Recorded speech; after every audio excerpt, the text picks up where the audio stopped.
Bueno, hay que tener en cuenta que normalmente las incidencias que hay relacionadas con las condiciones laborales dependen mucho de la cantidad de personas que están empleadas.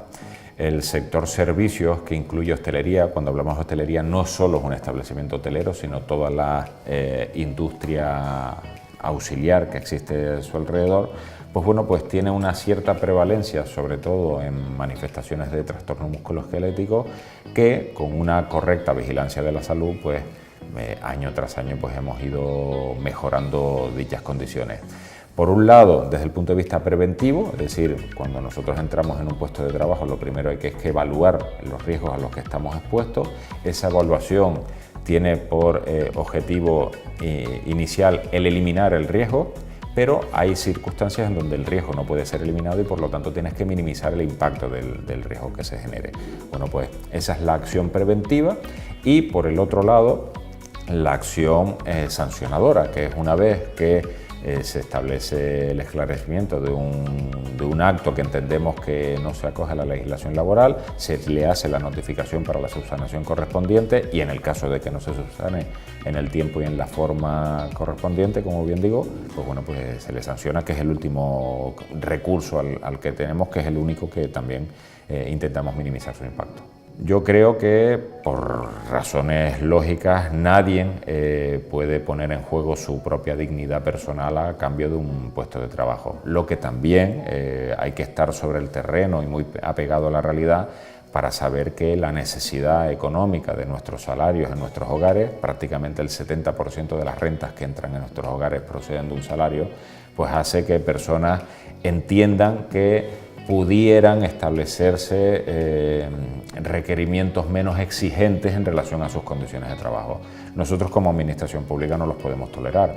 Es decir, nosotros siempre hemos puesto a disposición, tanto nominal como anónima, para que toda la población trabajadora que entienda que sus derechos laborales estén siendo vulnerados, no solo en el ámbito de la seguridad en el trabajo, sino también en el ámbito de la relación contractual pura y dura, pues lleve a cabo la denuncia correspondiente con el objeto de subsanar.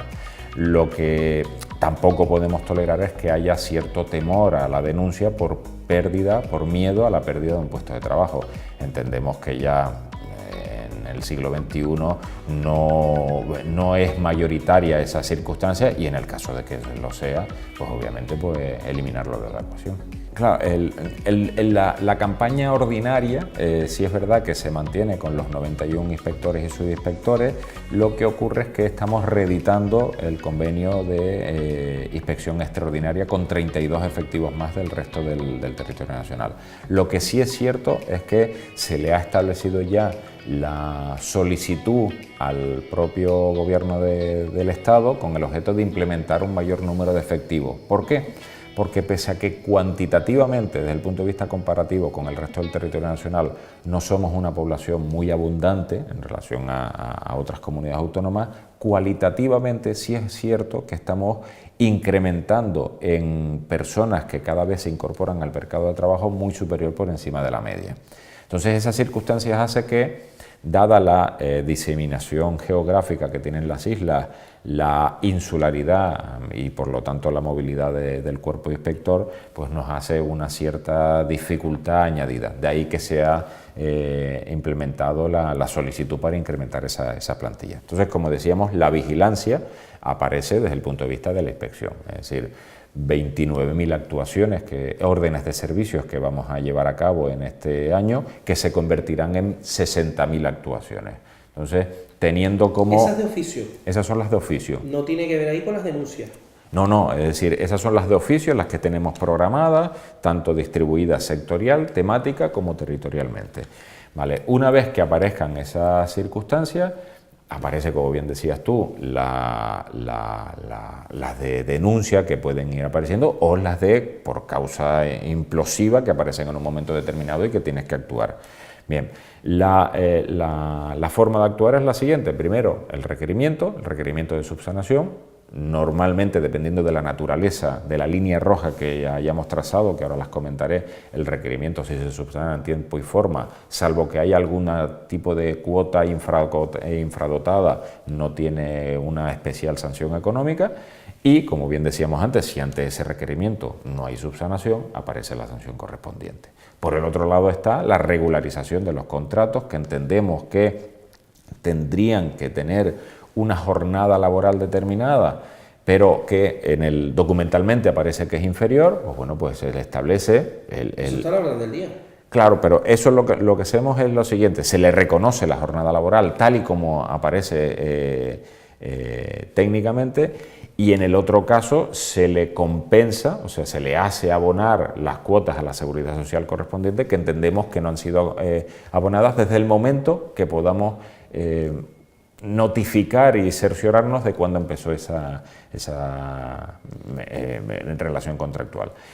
Y en el caso, el incremento de la eficacia al que hemos acudido nosotros viene porque vamos a la reincidencia. Es decir, aquellas circunstancias en donde dices que siempre se establece una inspección sobre las mismas unidades productivas y demás, obviamente sobre 60.000 es poco probable que siempre vayas a las mismas unidades productivas, pero sí, lo que sí queremos cerciorarnos es que la inspección inicial con el resarcimiento ante la notificación o la sanción no sea puntual, no sea que simplemente para cubrir el expediente sancionador se subsane temporalmente la situación y luego aparezca nuevamente la irregularidad, sino que se vuelve a esas empresas en donde hay unos ciertos atisbos de antecedentes de incumplimiento, con el objeto de que ya esas circunstancias de hoy cumplo porque sé que puedo mantener una inspección, ya es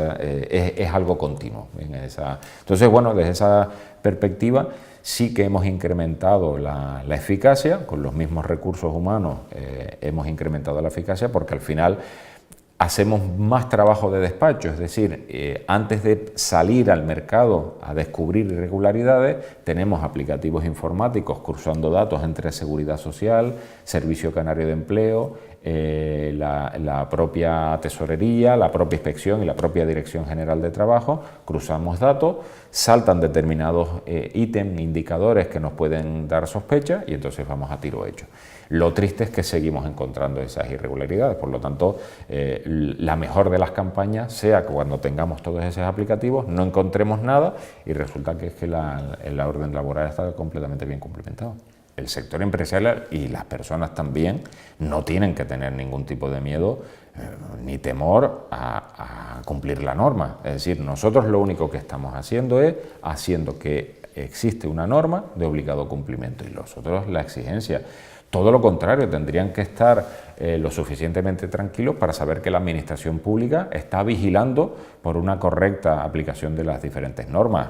Porque yo, si tengo una empresa y yo cumplo, me interesa que el resto de competidores cumplan, porque si no cumplen es porque hay algún tipo de ventaja competitiva en costes que puedo yo suponer, y lo que hace la inspección es corregir esa ventaja competitiva. Y yo, como trabajador o trabajadora, lo que tengo que tener una completa seguridad de que donde estoy yendo se me aplican mis derechos y también mis obligaciones. Claro, mejorables. A mí me gusta tener una visión algo más positiva, pero lo que decíamos antes sobre el requerimiento, es decir, si entendemos que hay algún tipo de subsanación que no implica ningún tipo de problema, pues se subsana sin sanción. Y lo que decíamos antes sobre las líneas rojas, una persona sin contrato o una persona que cobra la prestación y está trabajando, esas son líneas rojas que eso sí es verdad que no se le pide que aflore esa situación, se le pide que se aflore, pero ahí sí aparece la sanción correspondiente, porque una persona cuando entra a trabajar tiene que estar dado de alta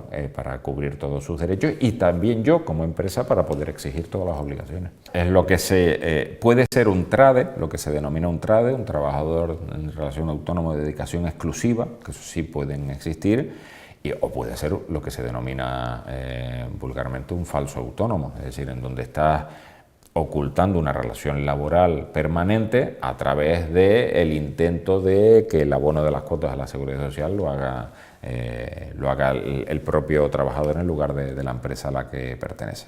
Es completamente declarable y completamente fácil de detectar. Bien, o sea, ahí no hay... Se da mucho el caso, ¿no? No principalmente, hay determinados tipos de servicios en donde los propios convenios colectivos sí que establecen esa posibilidad, y ahora lo que tienes que vigilar es las condiciones en las que se da esa externalización de un servicio, pero no es el caso más usual. El caso más usual normalmente es las infracotizaciones de contrato, en donde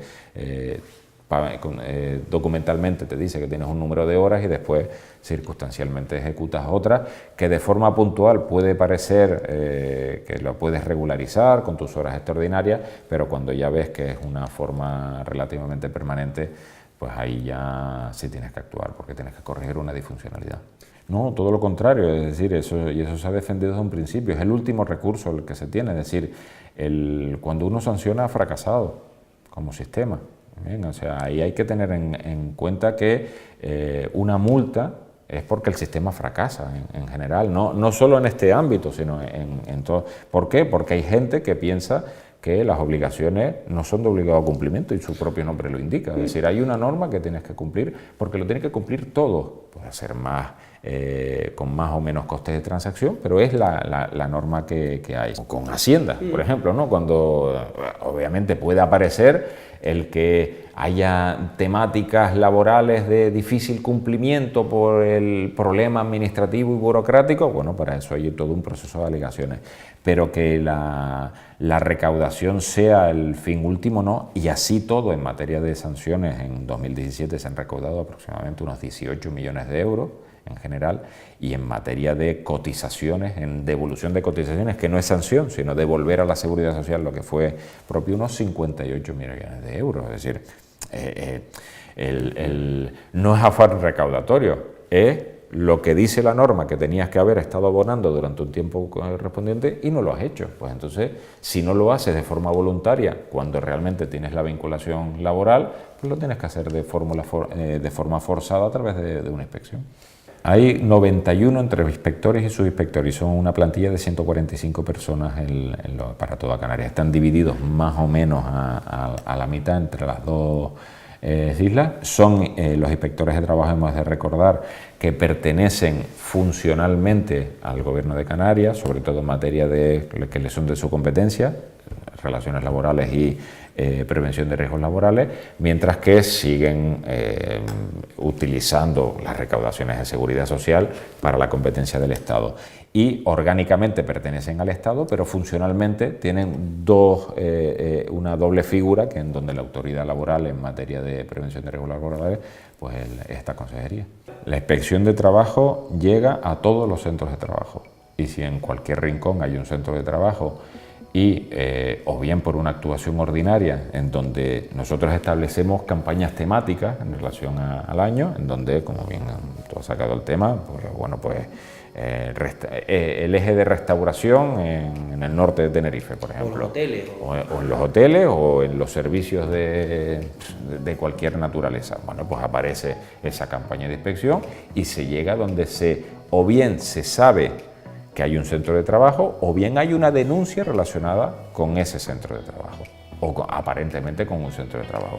Entonces, entendiendo que Canarias, aunque parezca que no es grande, sí que lo es, sobre todo por su fragmentación y la orografía, obviamente nuestra intención es que no haya ningún tipo de economía oculta en ningún rincón de las islas, claro. Claro, porque al final, como decíamos antes, lo que tú buscas es que en aquellas sociedades con una cultura preventiva mejorable, cuando hay un mayor número de personas ocupadas, hay un mayor índice de accidentes. Y eso no tiene por qué ser así. Es decir, ¿no solo la construcción? No, cuando hablo de índice de accidentes en general de la totalidad de la economía. Es decir, en las sociedades con cultura preventiva, la estructura económica que tú declaras tiene un índice de incidencia determinado, tiene unos riesgos determinados. E independientemente si entran a formar parte de la población trabajadora más o menos personas, ese índice no varía. En Canarias, la historia moderna nos demuestra que es cicloidal, es decir, a mayor número de personas, mayor número de accidentes. Como yo siempre hago el homónimo a que hay un mayor número de vehículos en la carretera y una mayor probabilidad de tener accidentes. Pues no tiene por qué ser así. En el ámbito de las relaciones laborales no tiene por qué ser así.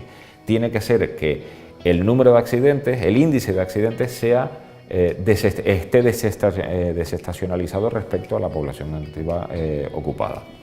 Bueno, pues en 2017, entendiendo eso como una asignatura pendiente de las relaciones laborales en Canarias, junto con las organizaciones empresariales y sindicales más representativas, con nuestros diversos ámbitos de actuación, pues empezamos a trabajar en sensibilización, hicimos la campaña de amianto, hicimos la campaña de sobreesfuerzo, hicimos la campaña de enfermedades profesionales. Bueno, ¿y cuál fue nuestra agradable sorpresa? Que a partir del mes de septiembre el índice de incidencia empezó a ser negativo, es decir, había porcentualmente a lo mejor algún accidente más, pero porcentualmente en la incorporación de personas estaba muy por encima, y el índice de incidencia nos mide el número de accidentes con baja cada 100.000 trabajadores. Bueno, era un mes solo, entonces no había motivo para algarabías y demás, pero después resulta que en octubre volvió a pasar lo mismo, en noviembre pasó lo mismo, en diciembre pasó lo mismo y ahora en enero ha vuelto a pasar, es decir, el índice de incidencia vuelve a ser negativo. Ante un contexto de 45.500 ocupados más, la accidentalidad se incrementó, todavía son muchos, aquí no estamos justificando de que no sean muchos, en un 0,86%. O sea, un 5,5% de incorporación de personas ocupadas a un 0,86%. Eso hizo que el índice de incidencia bajara más de un 4%, algo que nunca había pasado. Entonces, bueno... ¿Y con más personas trabajando? Y con muchas más personas trabajando. Claro, había bajado el índice de incidencia con menos personas, pero nunca con más. ¿Vale? Pues, y si había pasado de forma coyuntural en un mes, en un periodo determinado. Pero esto ya son 5 meses consecutivos, con lo cual, bueno, es un camino que hay que seguir explorando. No hay que, como bien decía antes, todavía son muchos los accidentes, todavía los riesgos entendemos que hay que implementar más cultura preventiva y esa es la razón por la que me comentabas al principio de por qué hemos incrementado las acciones en materia de prevención de riesgos laborales en un 11% en 2018. Bueno, pero como persona, que uno no termina de serlo, ¿no? Pero a mí me parece que hablar de la normalidad es raro, porque no tendría por qué haberla. Y nosotros ya en 2017, el Plan Extraordinario de Inspección, le dimos lo que nosotros denominamos un enfoque de género. Es decir, cuando tú analizas las relaciones contractuales a tiempo parcial, ves que están dirigidas más hacia la mujer. Bueno, por las razones que fuera. Pero es que después, cuando llegas a analizar esa circunstancia, esa relación contractual de la mujer con la unidad de negocio donde está desarrollando su actividad productiva, no existe tal diferencia. Entonces, bueno, pues se ha corregido y se ha reconocido porcentualmente hablando un mayor número de jornadas laborales organizadas e integrales a la mujer frente al hombre, pero porque ya le hemos dado ese enfoque de género.